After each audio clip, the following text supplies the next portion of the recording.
دیگر اکابر صحابہ کرام کی طرح اس پر دستخط کیے اور اس معاہدے کو صلح حدیبیہ کا نام دیا گیا۔ فتح خیبر۔ صلح حدیبیہ کے بعد حضور نبی کریم صلی اللہ علیہ وسلم کو اس بات پر اطمینان ہو گیا کہ اب کچھ عرصہ تک مشرکین مکہ کی جانب سے کسی قسم کا کوئی خطرہ لاحق نہ ہوگا، تو آپ نے مدینہ منورہ کے اطراف میں واقع ان سازشی قبائل کی جانب بھی توجہ مرکوز فرمائی جو آئے دن مدینہ منورہ کا سکون برباد کرنے اور مسلمانوں کو نقصان پہنچانے کے نت نئے منصوبے بناتے رہتے تھے۔ چنانچہ آپ صلی اللہ علیہ وسلم نے سب سے پہلے خیبر کا رخ کیا۔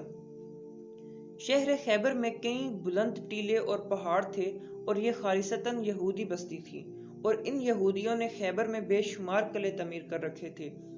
خیبر مدینہ منورہ سے 80 میل کے فاصلے پر واقع تھا۔ آپ مدینہ منورہ سے تقریباً 1600 جانثار صحابہ اکرام کو لے کر خیبر کی جانب روانہ ہوئے۔ حضرت علی المرتضیٰ جو کہ اس وقت عشوب چشم کے مرض میں مبتلا تھے، وہ بھی لشکر میں آپ کے ہمراہ تھے۔ لشکر اسلام نے سب سے پہلے خیبر کے قلعہ نائم پر حملہ کیا۔ حضور نبی کریم صلی اللہ علیہ وسلم کے حکم پر حضرت محمد بن مسلمہ کی قیادت میں لشکر اسلام کے ایک گروہ نے قلعہ پر حملہ کیا۔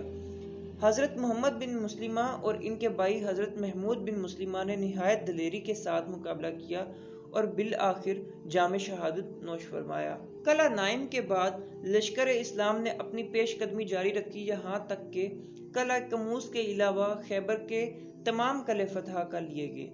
قلعہ کموس کا شمار خیبر کے سب سے مضبوط ترین قلعوں میں ہوتا تھا اور اس سلسلے میں یہودیوں کا سردار مرہب رہتا تھا۔ حضور نبی کریم صلی اللہ علیہ وسلم نے لشکر اسلام کو حکم دیا کہ وہ قلعہ کموس کا محاصرہ کر لیں۔ لشکر اسلام نے قلعے کا محاصرہ کرنے کے بعد اس پر کئی تابڑ توڑ حملے کیے، لیکن فتح نصیب نہ ہو سکی اور انہیں یہودیوں کی جانب سے بھی سخت مزاحمت کا سامنا کرنا پڑا۔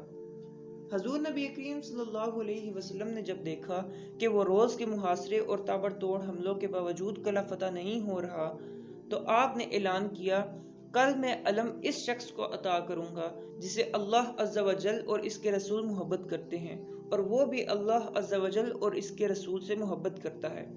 اللہ عز و جل اس شخص کے ہاتھوں قلعہ فتح فرمائے گا۔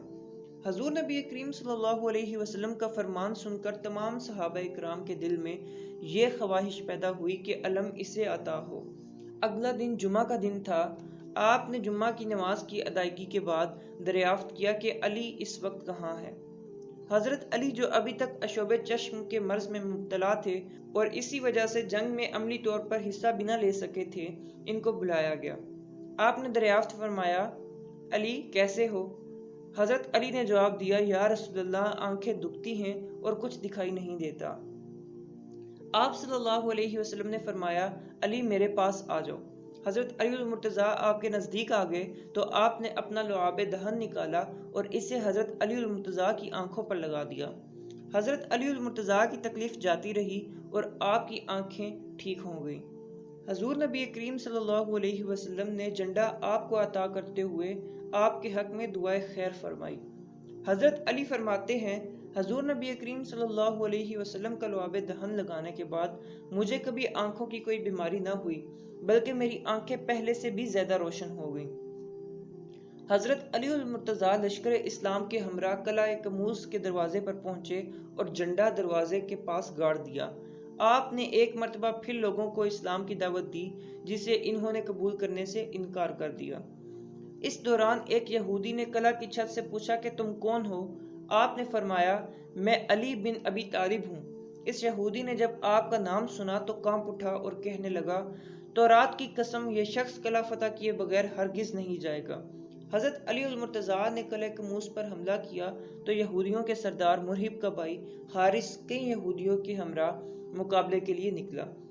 آپ نے ایک ہی وار میں اس کا کام تمام کر دیا اور لشکر اسلام نے باقی کے تمام یہودیوں کو جہنم واصل کر دیا۔ مرہب کو جب اپنے بھائی کے قتل کی خبر ہوئی تو وہ غضب کے عالم میں ایک لشکر کے ہمراہ قلعے سے باہر نکلا اور بآواز بلند کہنے لگا، خیبر مجھے جانتا ہے کہ میں مرہب ہوں، سطح پوش ہوں، بہادر اور تجربہ کار بھی ہوں۔ حضرت علی المرتضیٰ نے اس کے جواب میں فرمایا، وہ میں ہوں، میری ماں نے میرا نام شیر رکھا تھا، جو دشمنوں کو نہایت تیزی سے قتل کرتا ہے۔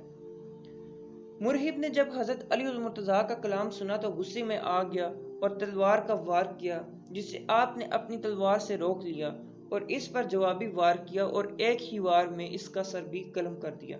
مرہب کی لاش گرتے ہی لشکر اسلام نے یہودی لشکر پر حملہ کر دیا، جس سے بے شمار یہودی مارے گئے اور باقی جو بچ گئے وہ قلعہ کے اندر بھاگ گئے اور قلعے کا دروازہ بند کر لیا۔ حضرت علی المرتضیٰ نے قلعہ کا بھاری بھرکم دروازہ اکھاڑ پھینکا اور لشکر اسلام اس میں داخل ہو گیا۔ حضرت علی کی شمشیر زنی کی طاقت کا اندازہ اس سے بخوبی ہوتا ہے کہ آپ تلوار کے ایک ہی وار سے دشمنوں کو موت کے گھاٹ اتار دیتے تھے۔ یہودیوں نے شکست تسلیم کرتے ہوئے امان طلب کی اور آئندہ سے بدعہدی سے توبہ کر لی۔ حضور نبی کریم صلی اللہ علیہ وسلم نے جزیہ کی شرط پر ان سے صلح کر لی۔